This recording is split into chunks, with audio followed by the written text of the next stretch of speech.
Welcome back to my first rodeo. Yee. Oh, I thought you were going to say yeehaw, and then I was going to say yeehaw. No, you're the yang to my Andrew Yang? yay. Oh, okay, got it. Okay. The math turns out. Yes, yeehaw. Yeehaw, welcome back, Liv. Nice to see you. Nice to see you as well. How you been doing? I've been doing very good, just roughing the cold front. You know, it's Yeah. 50 degrees. I know, that's tough for our listeners Had anywhere our- north yeah, of Georgia. We had our first fire in our house. You had a fireplace. Yeah, like in our fire. Oh, I but thought the voodoo had perpetrated a fire. That would No, have been the lead. You would have buried the lead there. I know. No, You we- look like you're doing well. I saw on social media you guys celebrated an important anniversary. Yeah, our 1 year. It's Yeah. paper. Paper? That's Is like, that really it? yeah, you give each other paper. And we learned last week that we can't actually use paper because it's got some chemicals I in know. it, probably. So I wrote like this beautiful, like really deep poem to him essentially about how paper is so powerful. Like Uh-huh. how you can rip it, but then it can also be like a lifetime contract. Right? And he got me nothing. Just Nothing? kidding. Oh, He it- got me like a bracelet. Made of paper? No, Oh. it was fine. He's like the worst at giving gifts. Is he? Sorry, Oh. Weston. He knows that, but Yeah. Do you ever like buy things for him to give you? For my engagement ring, I sent him like 3 rings he could buy me because he showed me the one that he was gonna buy me, and I Yeah. was like, I would have. It was so bad. You know, I didn't realize that paper was the gift, but I accidentally got my second ex-wife a paper gift, and she didn't like it. So here's what I did. Tell me if you would have liked this. I think, Weston, maybe you could do this next year. It did not work out well for me, hence the second ex-wife. But every day, I got a really nice journal, and every day for 365 days, which, you know, that's how many there are in the year, Yeah. I wrote one thing that I liked or admired about her.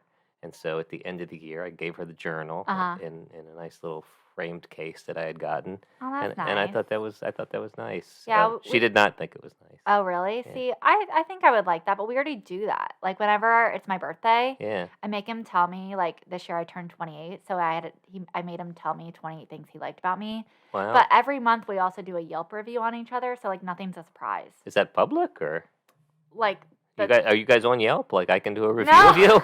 Like, you know, What? I Also made him. Are we saying this is at gunpoint? Or? No, like wow. well, no, Shit, but. thing number one, I don't like the So gun I very make much. us like I've always like every month we do a Yelp review on each other. Like what did we like this month? What did we not It's a private like? Yelp review. Got it. Yeah, yeah. Aw, that's nice. And this month he said I need to be nicer.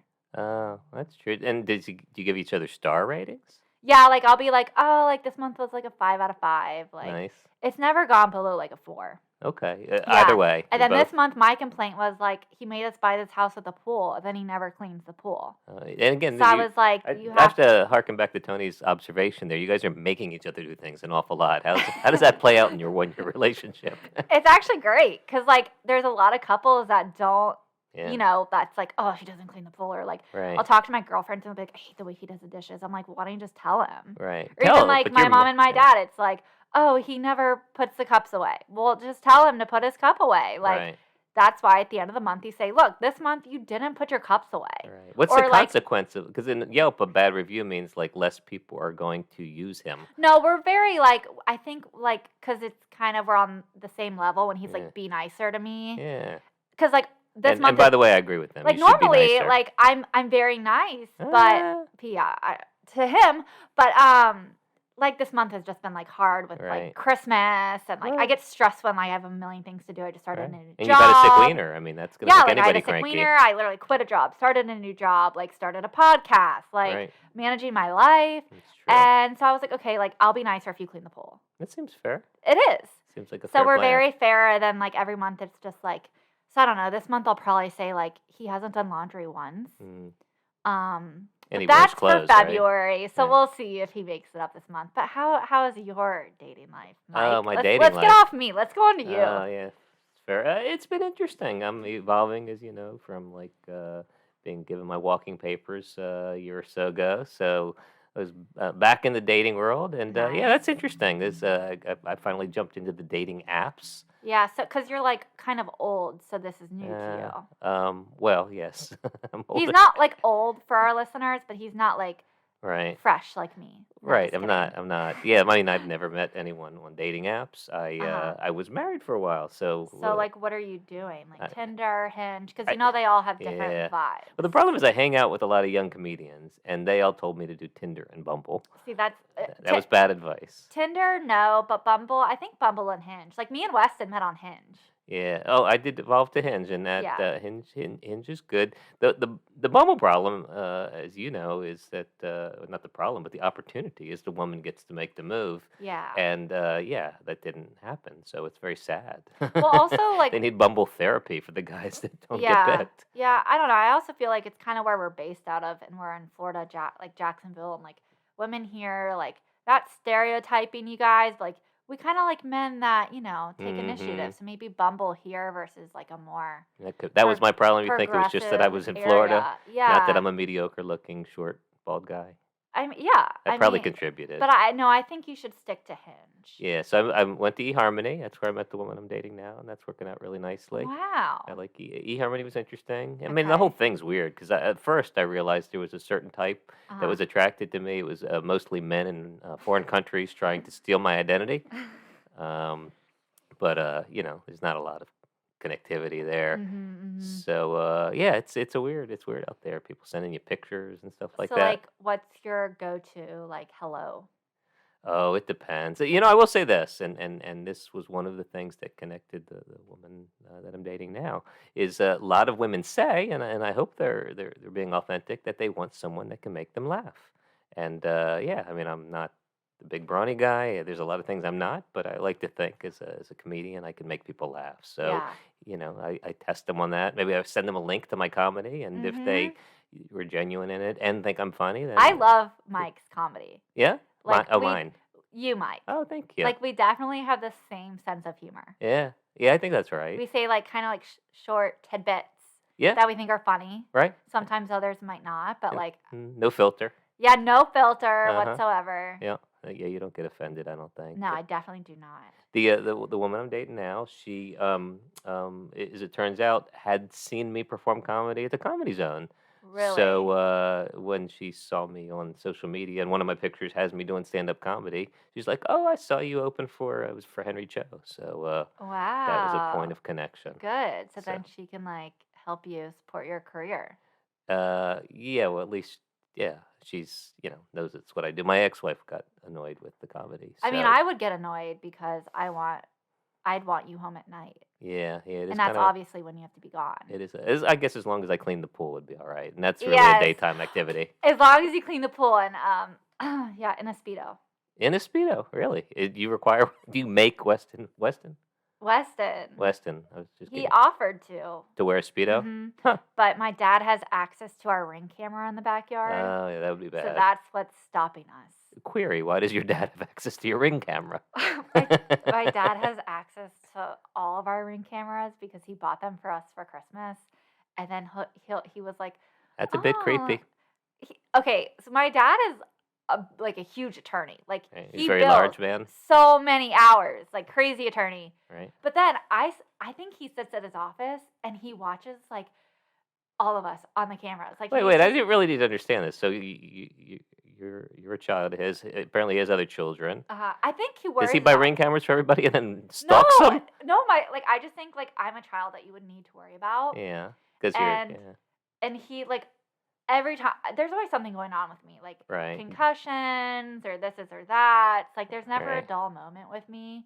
All They right. like So you've consented to this observational well, engagement. I got 3 ring cameras out of it.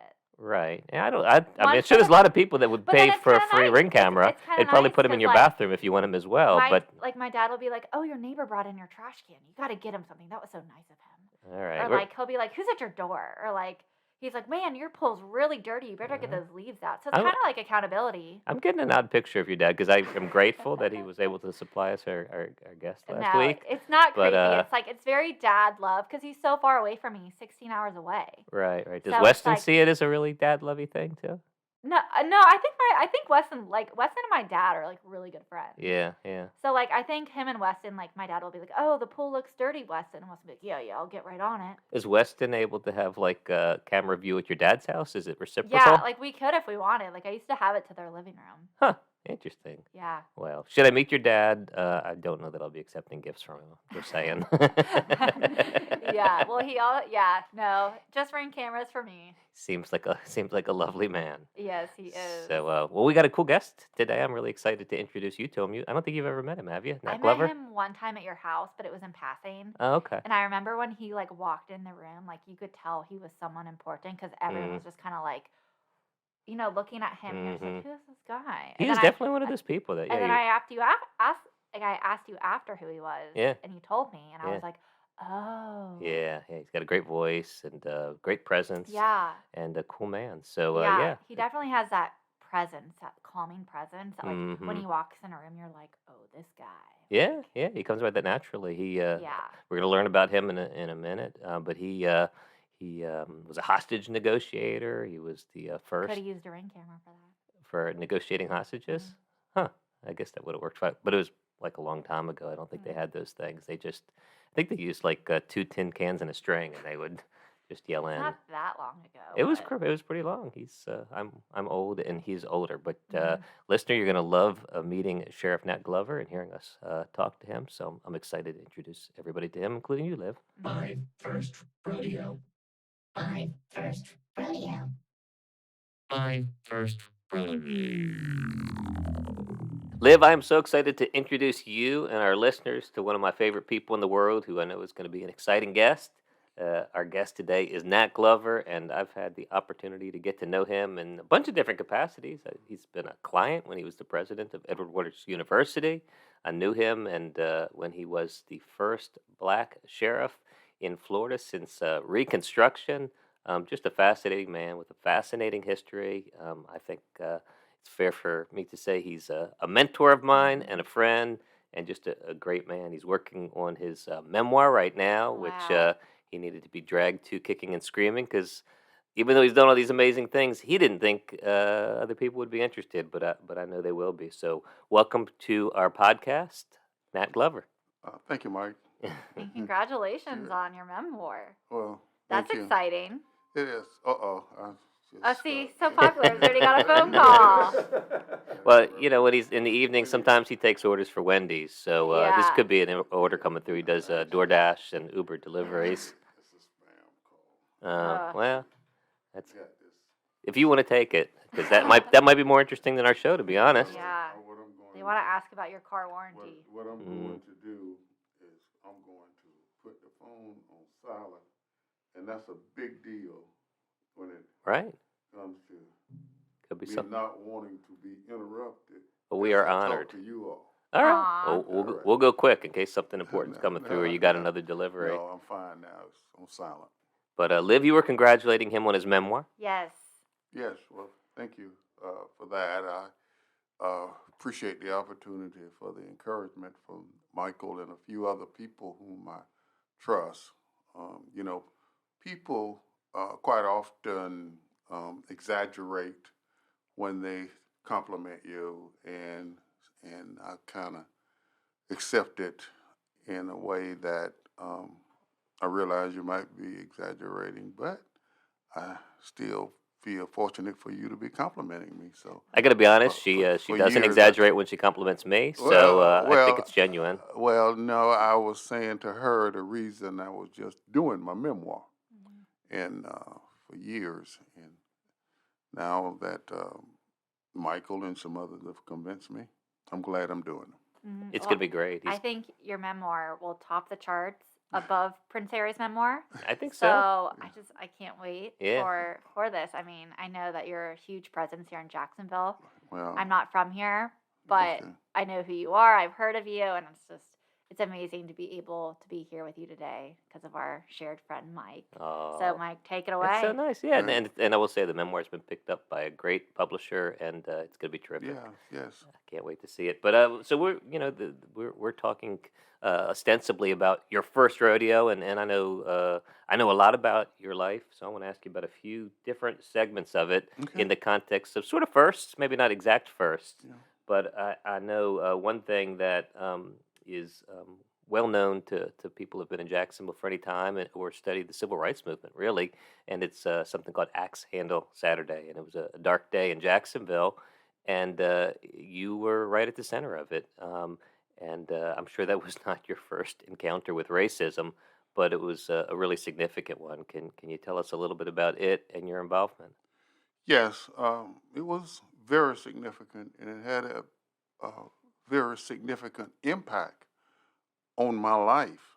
To be honest with you, um, during that time, um, there were a number of sit-in demonstrations being conducted by different organizations around the country. And sometime when I talk about sit-in demonstrations, a number of people, young like yourself, that You didn't look uh, at me, I noticed.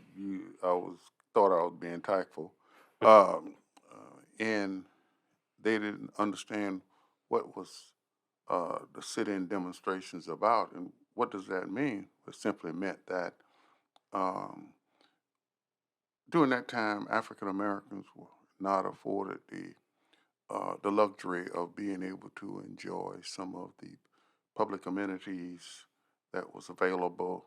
And one of the things that they didn't have uh, access to was, lunch counters and things like that.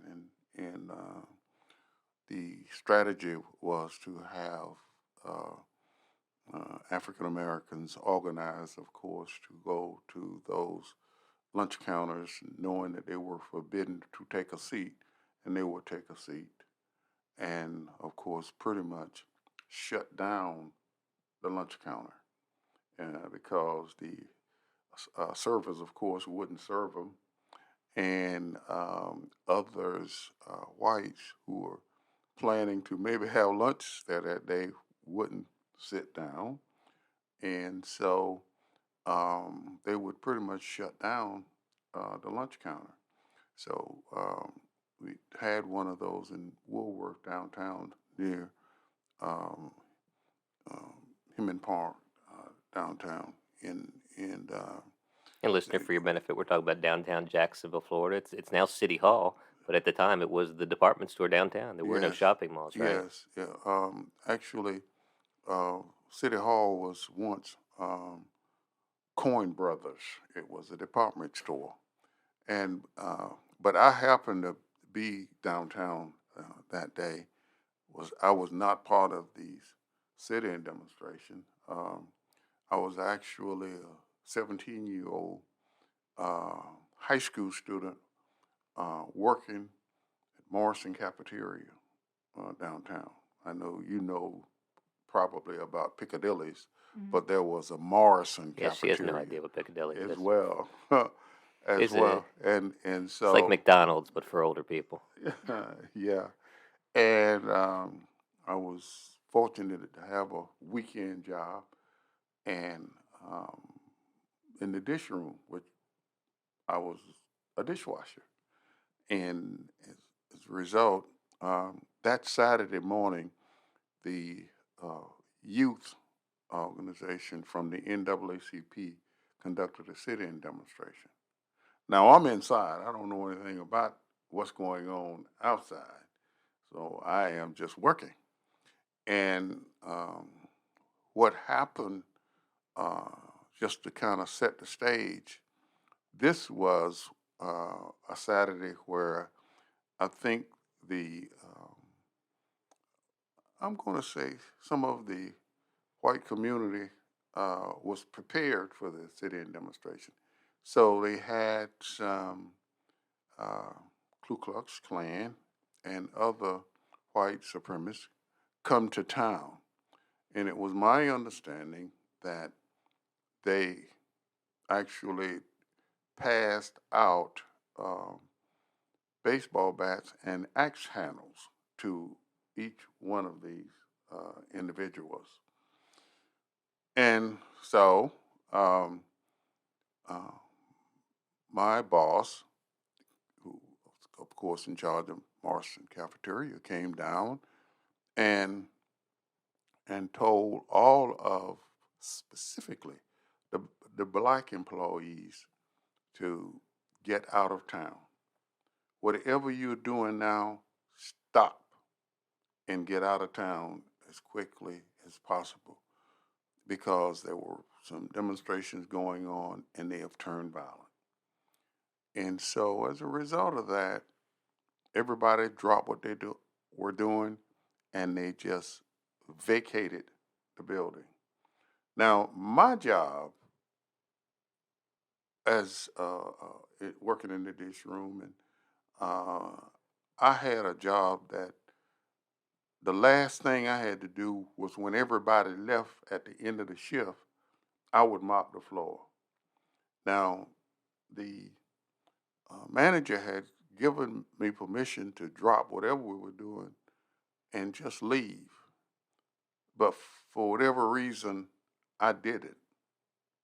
I decided that I was going to stay and mop the floor after everybody left, which took me probably another 30 to 45 minutes.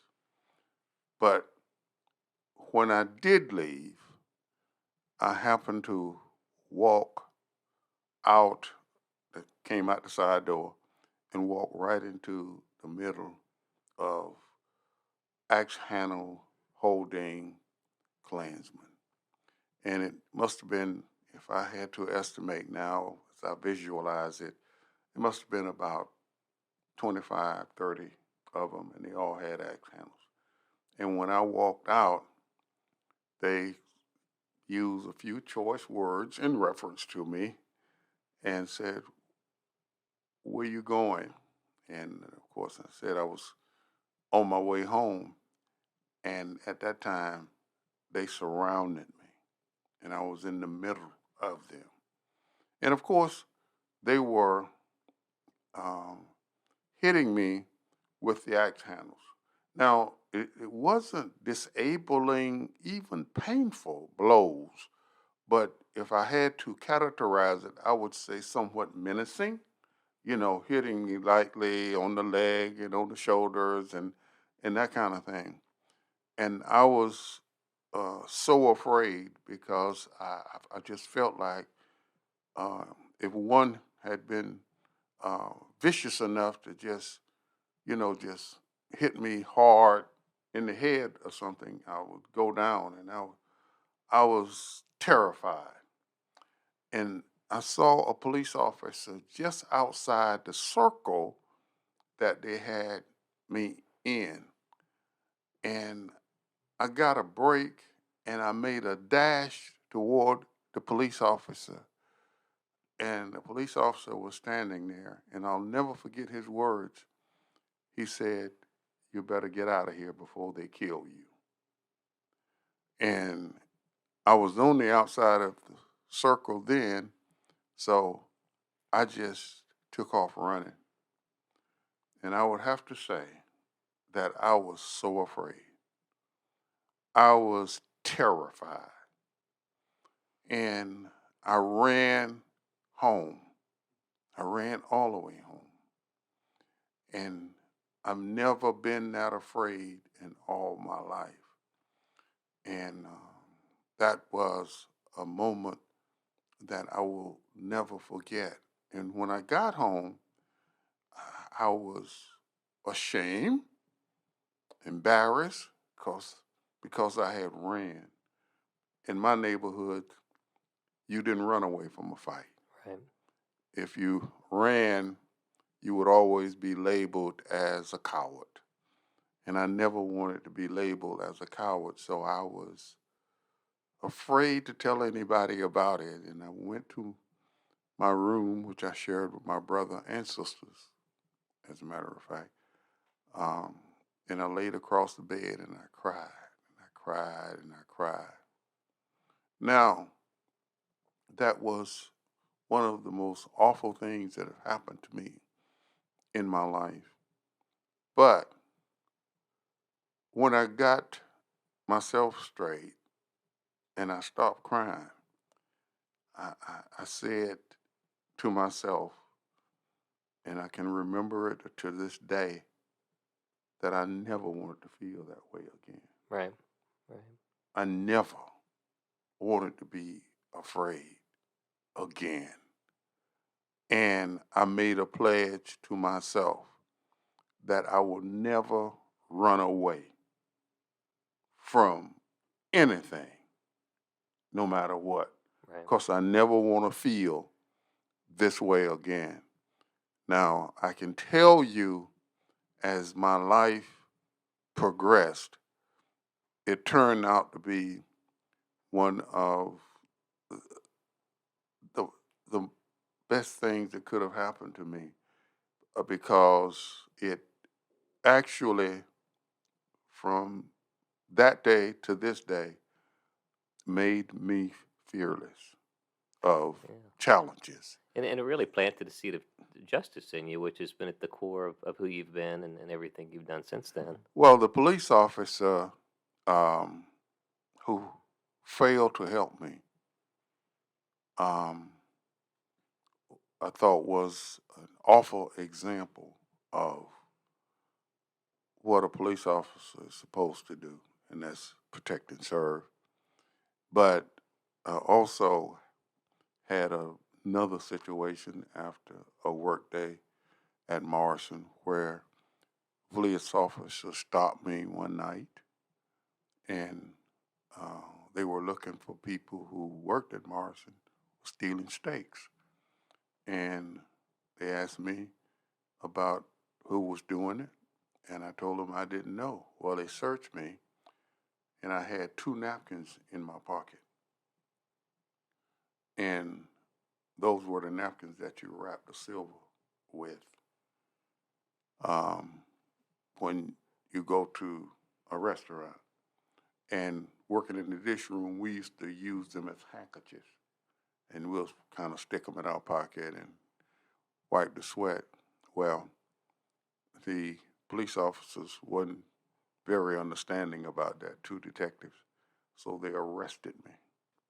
They put me in jail, and of course, my parents had to come down and get me out of jail. I had to go to court the next morning, and my boss did come to court, tell the judge, told the judge how we used the napkins and that kind of thing, and the judge discharged the case, and um, so I walked out, but I had to serve some time in jail. And So that comes back and haunts you, right? Because I wasn't going to ask you about it, but I will. That at the time you decided to apply for the police academy and to be a sheriff, to be a deputy sheriff, having an arrest was a disqualifier, and that meant that a lot of people and a lot of African Americans were disqualified from service, right?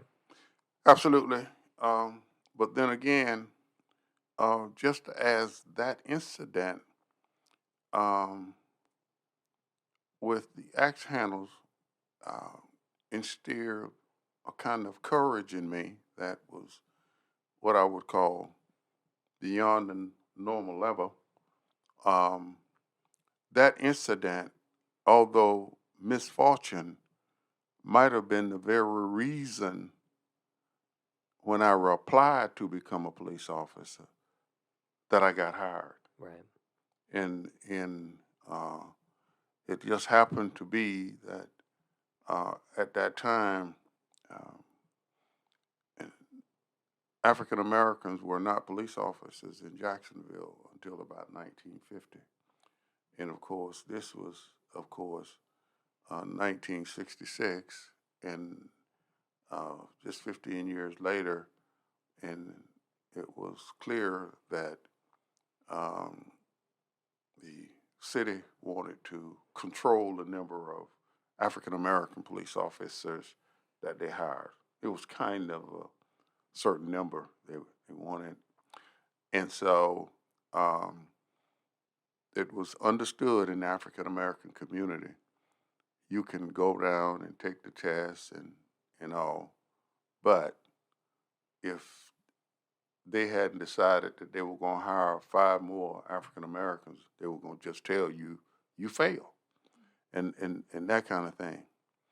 But as your question implied, um, when I applied for uh, uh, to become a police officer, um, people told me they don't want to hire African Americans anyway, and you gonna apply with that arrest you got on your record, nothing is gonna happen.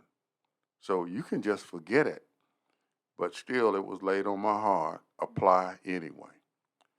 And I applied anyway. And for quite a while, it looked like they were right. Nothing happened. But uh, again, something fortunate turned out as a result of it. And that was that my brother, who knew one of the African American police officers, told this officer my story about the two napkins. And the officer thought it was ridiculous and he didn't believe it. So my brother called me, told me to tell him what happened. And I did. And the police officer, his name was Marvin Young, I have to call his name. And he said, I can't believe that. He said, I can tell you right now, we're going down to see the mayor because we are going to tell him the reason that you have not been called to take the test to become a police officer. And at that time, I had just graduated from college. And so I was overly qualified, but I had, after the incident I wanted to become a police officer. I wanted to become a detective. I wanted to get into the criminal justice system and be a somewhat of a facilitator for justice. Sure. And so, and it just looked like it wasn't going to happen. So Marvin Young, a black police officer, said, we're going to see the mayor. So I said, really? He said, yes. I said, okay, when? Because I wanted to go home and change clothes and get ready to go see the mayor. He said, no, we're going right now. And to be honest with you, my cynicism clock started to run because I'm saying, wait a minute, we just going to walk into the mayor's office now, the way I'm dressed? And he said, yes, come on. And this was what, Mayor Tansler in Jacksonville at the time? Lou Ritter. Lou Ritter, okay. Lou Ritter. And so when I said I was a little cynical about it, I went, right now, right? You just going to walk in the mayor's office, right? He said, yes, I know him. So I said, okay. Like, I'll go through the motions, but I know what this is going to be like. And I can tell you, we went down to City Hall, got on the elevator, went up to the mayor's office, and we walked into the mayor's office. And as soon as he walked in, I walked behind him, kind of like check the box. The mayor's secretary jumped up and said, hey, Marvin, how's the children? I said, oh my God, we on to something here. Yeah, it was And really, it was like, I mean, unbelievable. She didn't say anything but ushered us right in to see the mayor. And Marvin explained the situation, told the mayor what had happened to me. The mayor asked me some specific questions, and I answered them. And then he and Marvin had a long conversation. I'm just sitting there listening to their conversation. And then we left. And again, my cynicism kicked in. I thought, well, that's over with. And I'm going to say a few weeks later, I got a call. And they came to my house, and this detective said, I'm doing the background investigation on you.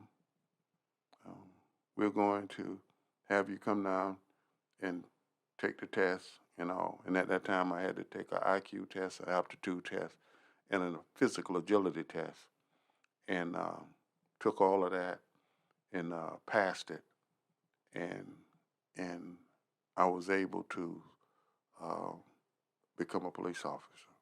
And see, if I had not got in that trouble, I would not have had an opportunity to talk to the mayor, because I found out later the mayor went down to the Civil Service Administration and actually threatened the administrator if she did not allow me to take the test, because she told the mayor that, yes, we've seen his application and we know that he has a college degree, but he has been in jail and we don't hire people who've been in jail. And the mayor told her that I want him to take the test. And she said, well, Mr. Mayor, you know, I don't work for you. I work for the Civil Service Board, which I think was a 5-member civilian board at that time. And the mayor said to her, I know that. And oh, by the way, I'll be reappointing 2 of them. So I want Nathaniel Glover to take the test. And you did. And I took the test. Yeah, and I know, I know you, and I know your story, and I've had the opportunity to walk through a lot with you, and I know that you are a person of second and third, and sometimes fourth chances. You really look for the context of why people have the experiences they do, just like Mayor Reed did for you in that instance, and but for that experience, but for that rodeo, if you will, I don't know that you would have formed into the person that you became. I, I took that experience and and tried to leverage it in a way that allowed me to help others and give others um, opportunities that they wouldn't necessarily have gotten. As a matter of fact, when I was eventually elected sheriff, um, I had a rather generous pension coming as a result of me having been a law enforcement officer for 28 years. So I took my pension for the 4 years that I was entitled to, and put it in a scholarship fund to create scholarships for poor, uh, low income youth, and gave most of that money to take stock in children. And it was my understanding I was able to actually pay uh, for 39 students to go to college, That's because amazing. the Yeah, state that's the incredible. state actually matched my Wow. $240,000 that I gave. Wow. That's terrific. And we could talk forever about your police career. I wanted to highlight sort of one particular episode because I know a lot of, or one segment of your career. I know you did become a police officer, you did become a detective, and at one point you were a hostage negotiator. I'm sure a lot of interesting experiences come from that. Can you share any of those with our listeners? Yes, actually, my experience as a hostage negotiator, I am certain, um, helped launch my career that eventually led to my being elected sheriff. But one of the things that was happening in this at the time in this country was that police officers were getting to robbery situations, particularly in banks, quicker. And of course, when they were able to do that, quite often the robbers in the bank were not able to get out before the police officers came. So what they did, they took hostages. So around the country, um, police departments had to send people to get hostage negotiation training because there was a great need. And when they asked for people in Jacksonville Sheriff's Office to go to hostage negotiation school, they were asking really detective sergeants. And I can remember when the boss called us together and said I need to get somebody to volunteer to go to hostage negotiation school. And by the way, there would be no extra uh, uh, money. There would be no time off. There would be no special benefits to going. And but you will be trained as a hostage negotiator. And I can remember the guys around me, shoelaces came loose. They started acting like they were tying their shoes. Others were looking in outer space, so they didn't want to look the boss in the eye. And so I said I would go. And I went, got the training, came back, and they made fun of me when I came back. And I would walk in a room, and they would say, "Everybody be quiet. The hostage negotiator just walked in." Everybody would laugh at me. And it was quite funny. And I had to endure that for a while until a Greyhound bus got hijacked. Somebody hijacked the bus? Somebody hijacked a Greyhound bus, and it was in um, St. Augustine, Florida. Wow. And for whatever reason, St. Augustine, it got out of St. Augustine and was headed to Jacksonville.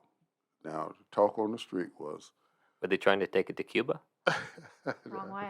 Oh, yeah. no, that's right. the guy just Had to get up to speed. there were I think 28, 32 passengers on board, and he was holding them hostage. And when he got to Jacksonville, they shot out the tires and contained the bus, and then they called that hostage negotiator that everybody made fun of, Yeah.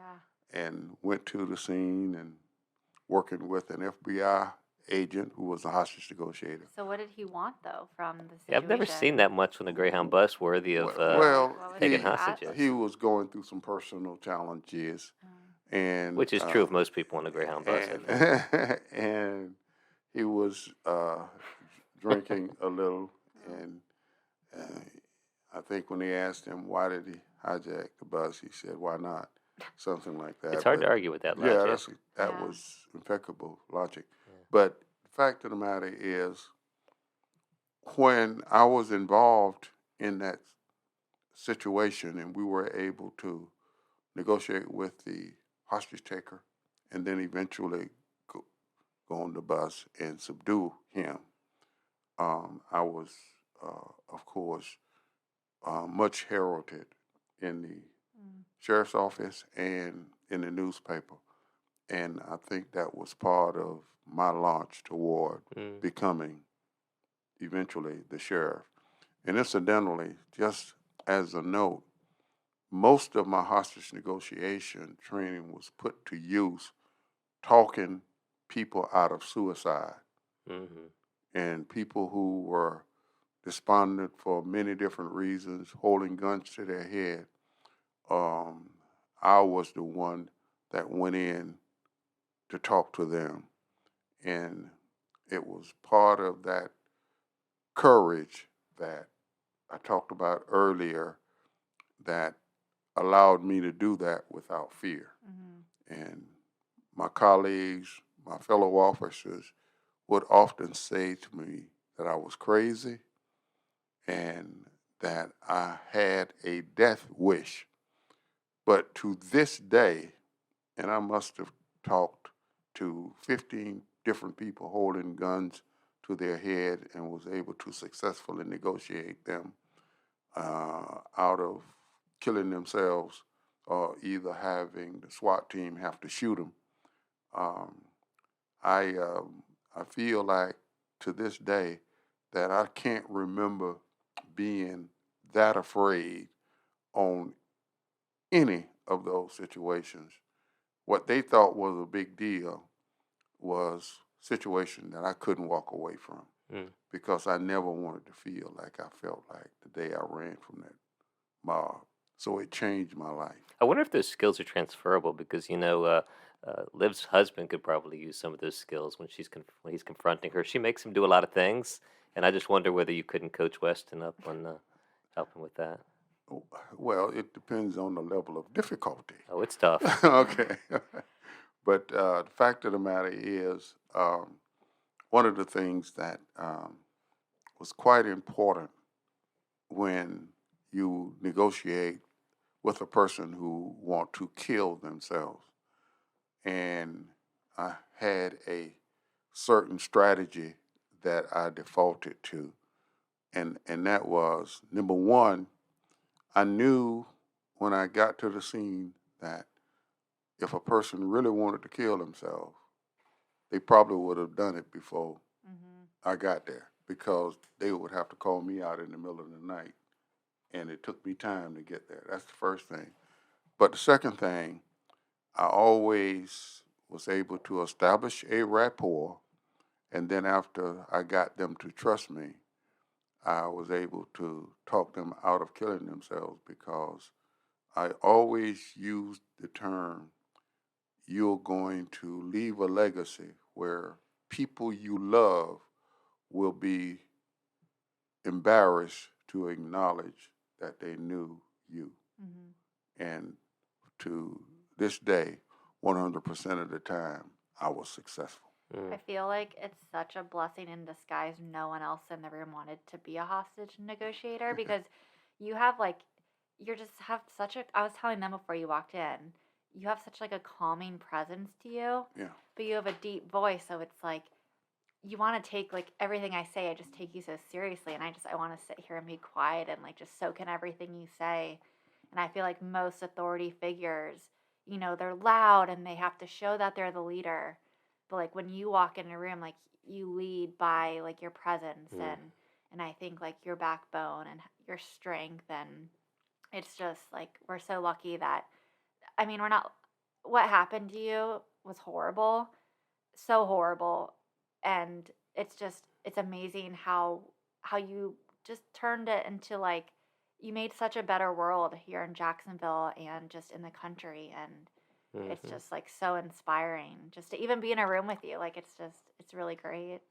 Well, thank you. One of the biggest things that uh, if you are a person who's talking to a person who's holding a gun to their head, which means that this is a time in their life where they don't feel like they should go forward, you have to establish the kind of rapport where they begin to trust you. And once you establish that, then it has to do with things that you just mentioned, your demeanor, the way you relate to them. And once you get to that point, you can get them to believe you, and then of course you're able to negotiate with them and talk them out of ending their life. I hope that if you do a voice for your memoir, that don't let anyone be you. You have to read it yourself. You have to tell your story. It's a lot of reading. I was saying I that know, too. but he had his demeanor, you. Oh yeah. I think Well, Morgan Freeman could probably pull it off. Yeah. I'm going to have to confess to in one situation that I had that I did come across a little arrogant, and one could say it was a chest thumping situation. And I had this guy who was he wanted to commit suicide by cop. Right. He wanted the police to shoot him. Sure. Just didn't have the nerve And to do it himself. He didn't have the nerve to do it himself. So when they called me and I got to the scene and I got out of the car, and the young man's mother just ran up to me, grabbed me around the neck, and said, please, please don't let them kill my son. Please, please.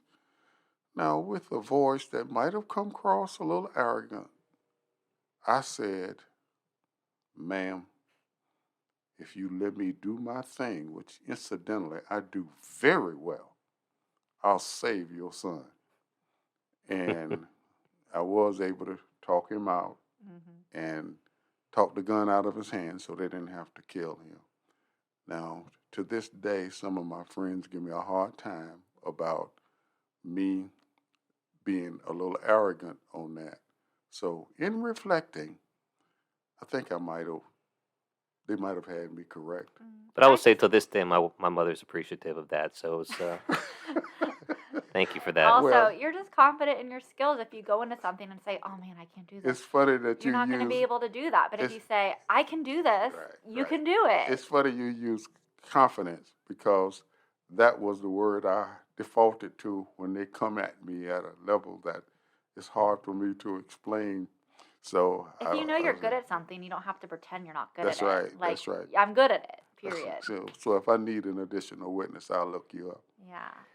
Yeah. So that's but I've had another situation when I was a patrol officer where got a call to a house where it was on fire, and when we got there, the house was totally engulfed. And when we got out of the car, the lady ran up and said, "He's still in there. He's still in there. Please help him." And I can tell you, fire was coming out of the roof, all of the windows, and it was ablaze. And we went around the back, and I could see the person in the kitchen who was unconscious, and the fire was raging over his body about a foot from the floor. And I sat there and I watched that man, and I knew if I didn't go in there to get him, I knew I was going to have to live with that the rest of my life. So I went into that house. I crawled under those flames, went into the house, drug him across the kitchen, across the back porch, down the steps. And the next thing I remember, I was in the emergency room of the Duval Medical Center. Mm. So that was a result of A little bit of Axe Handle Saturday. yeah, absolutely. Wow. I know some of these experiences and some I didn't know at all. So thank you for sharing them with us. And thank you for giving me the opportunity to talk about them. And I feel blessed. I do not have a death wish. I just know that if I got to live with something that maybe I didn't do because, uh, and I should have done it, but I didn't do it because I was afraid, or I did something that I shouldn't have done because I was afraid, I couldn't live with it. So that's what Axe Handle Saturday did for me. It turned out as a blessing for me. Mm, Yeah. absolutely. And we are really excited for your memoir to come out, and we'll definitely be sharing it with our viewers. And maybe you could come back in and read like a chapter of it. I don't know. We'll see. That would But be too cool. that would be amazing. But Good. Thank you. thank you. Dr. Nat Glover, Sheriff Nat Glover, President Nat Glover, thanks for being with us. Thank you. My first rodeo. My first rodeo. My first rodeo. So that was it. Nat Glover. I told you you'd love him. Yeah. Oh my gosh. He really just fills the room up. I feel like it's like sitting like with my grandpa who has all this knowledge and history, and Mm. you're just like trying to absorb it all and trying to imagine being there and in those situations, because I'm young and I haven't lived through all those different times, and it's just crazy to see someone who's experienced those Mhm. hardships and lived through those times. And I just he's unbelievable. Yeah, he's such a treasure, and I'm still so obviously able to describe and remember things. Yeah.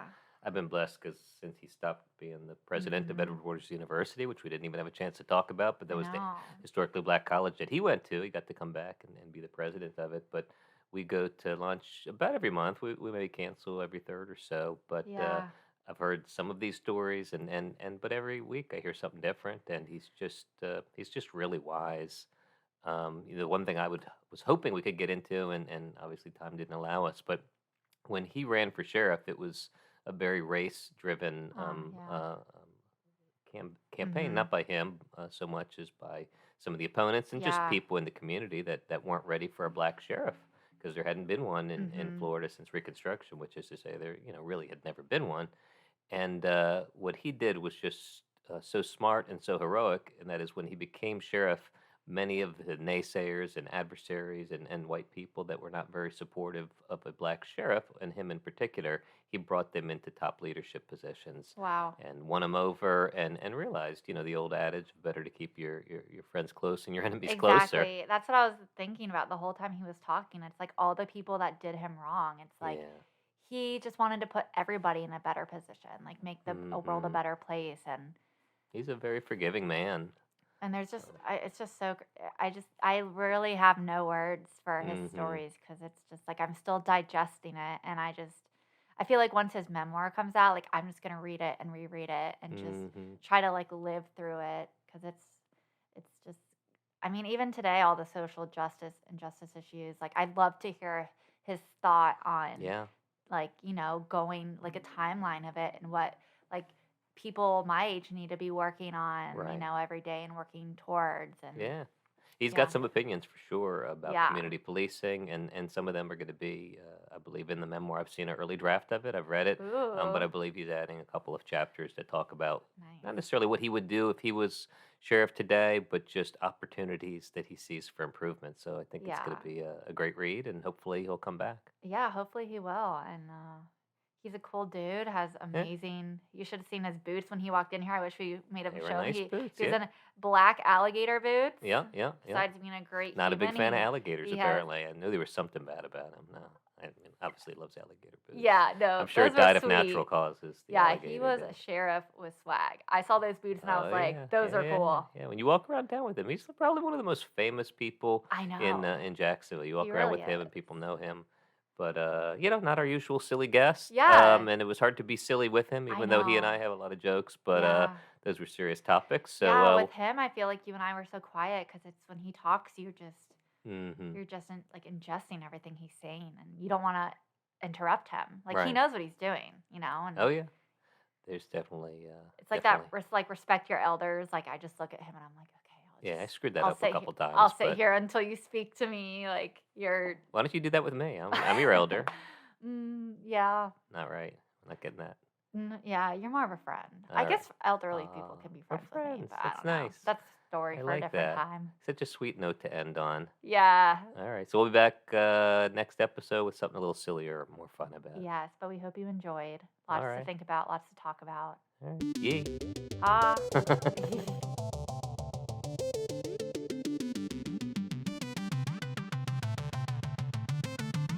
My first rodeo. My first rodeo. My first rodeo.